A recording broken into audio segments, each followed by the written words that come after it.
kidney injury atau AKAI adalah kondisi ketika ginjal gagal menjalankan fungsi ekskretori, metabolik, dan endokrinnya dengan baik.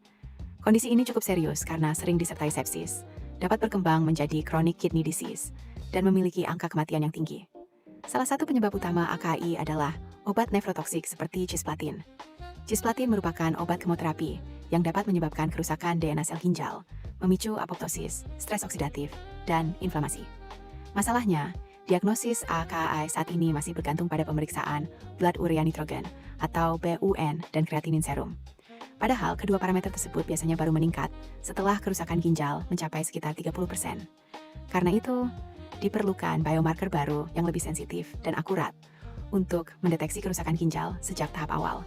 Penelitian ini bertujuan mengembangkan model in vivo menggunakan tikus putih jantan yang diinduksi cisplatin untuk mengevaluasi biomarker non-invasif seperti KIM1, NGAL, IL-18, cystatin C, dan nefrin sebagai penanda dini acute kidney injury. Metode penelitian yang digunakan adalah eksperimen laboratorik secara in vivo menggunakan tikus putih jantan galur wistar. Sebanyak 36 ekor tikus dibagi menjadi 6 kelompok, terdiri dari 1 kelompok kontrol dan 5 kelompok perlakuan cisplatin yang diamati pada hari pertama, kedua, ketiga, kelima, dan ketujuh. Cedera ginjal akut diinduksi menggunakan cisplatin dosis tunggal 10 mg per kilogram berat badan secara intraperitoneal. Sedangkan kelompok kontrol hanya diberikan salin. Sebelum tikus dikorbankan, dilakukan pengumpulan sampel urin, darah, dan jaringan ginjal. Peneliti kemudian melakukan pemeriksaan BUN dan kreatinin serum untuk menilai fungsi ginjal. Selain itu, biomarker seperti KIM1, IL-18, NGAL, nefrin, dan cystatin C diperiksa menggunakan metode ELISA. Analisis ekspresi gen dilakukan menggunakan qPCR dan qRT-PCR, sedangkan analisis protein dilakukan menggunakan Western blot.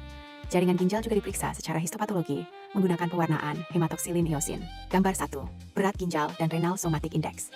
Pada gambar 1, terlihat bahwa berat ginjal relatif dan renal somatic index meningkat, terutama pada hari kelima dan hari ketujuh setelah pemberian cisplatin. Peningkatan ini menunjukkan adanya pembengkakan dan inflamasi pada jaringan ginjal akibat efek nefrotoksik cisplatin. Selain itu, penurunan berat badan tikus pada fase akhir penelitian juga menandakan terjadinya dehidrasi dan gangguan reabsorpsi air akibat kerusakan tubulus ginjal. Temuan ini menunjukkan bahwa cisplatin memicu respons inflamasi lokal yang menyebabkan perubahan struktur dan fungsi ginjal secara progresif. Gambar 2, BUN dan kreatinin. Selanjutnya pada gambar 2, kadar BUN dan serum kreatinin pada hari pertama hingga hari ketiga masih relatif normal. Namun pada hari 5 dan terutama hari 7 terjadi peningkatan yang signifikan. Hal ini menunjukkan bahwa fungsi filtrasi ginjal mulai menurun sehingga urium dan kreatinin menumpuk dalam darah. Dari hasil ini, dapat disimpulkan bahwa pemeriksaan konvensional seperti urium dan kreatinin kurang sensitif untuk mendeteksi acute kidney injury pada fase dini. Kedua parameter ini baru meningkat setelah kerusakan ginjal mencapai sekitar 30 hingga 50%. Gambar 3. Stres oksidatif. Pada gambar 3 terlihat adanya penurunan kadar GSH dan aktivitas S, terutama pada hari ke-5 dan ke-7. GSH dan SO merupakan antioksidan alami yang melindungi sel ginjal dari kerusakan akibat radikal bebas. Penurunan kedua parameter ini menunjukkan bahwa cisplatin memicu stres oksidatif yang berperan besar dalam kerusakan jaringan ginjal. Hal ini sesuai dengan berbagai penelitian sebelumnya yang menyebut stres oksidatif sebagai salah satu mekanisme utama nefrotoksisitas cisplatin. Gambar 4. Biomarker dini AKI. Nah, pada gambar 4, inilah ditemukan hasil paling menarik dari penelitian ini. Biomarker cedera ginjal seperti KIM1, IL-18, NGAL, nefrin, dan cystatin C mengalami peningkatan jauh lebih awal dibandingkan BUN dan kreatinin. KIM1, IL-18, dan NGAL sudah meningkat signifikan sejak hari ketiga setelah pemberian cisplatin, sementara kadar ureum dan kreatinin masih normal. Hal ini membuktikan bahwa biomarker urin mampu mendeteksi cedera ginjal sekitar 48 jam lebih cepat dibandingkan pemeriksaan darah konvensional. KIM1 merupakan penanda spesifik cedera tubulus proksimal. IL-18 menunjukkan adanya proses inflamasi pada ginjal. NGAL dilepaskan oleh sel tubulus yang mengalami stres atau kerusakan. Sedangkan nefrin yang meningkat dalam urin menandakan adanya kerusakan pada podosit, yaitu sel penyaring di glomerulus. Temuan ini menunjukkan bahwa biomarker urin jauh lebih sensitif untuk mendeteksi acute kidney injury pada fase dini. Gambar 5. Western blot. Pada gambar 5, hasil Western blot menunjukkan bahwa pita protein KIM1, IL-18, dan NGAL semakin tebal dari hari ketiga hingga hari ketujuh. Semakin tebal pita protein menunjukkan semakin tinggi ekspresi biomarker pada jaringan ginjal. Hasil ini mengonfirmasi bahwa cedera ginjal akibat cisplatin bersifat progresif dan semakin berat seiring waktu. Gambar 6 dan 7, ekspresi gen. Selanjutnya pada gambar 6 dan 7, pemeriksaan ekspresi gen semakin memperkuat hasil penelitian ini.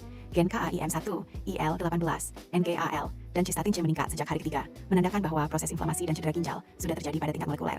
Sebaliknya, gen nefrin justru mengalami penurunan. Penurunan nefrin menunjukkan adanya kerusakan podosit yang dapat mengganggu fungsi filtrasi glomerulus. Artinya, kerusakan glomerulus ternyata juga sudah terjadi sejak fase awal acute kidney injury. Gambar 8. Histopatologi. Terakhir pada gambar 8, pemeriksaan histopatologi menggunakan pewarnaan hematoksilin eosin memberikan gambaran visual yang sangat jelas mengenai kerusakan ginjal.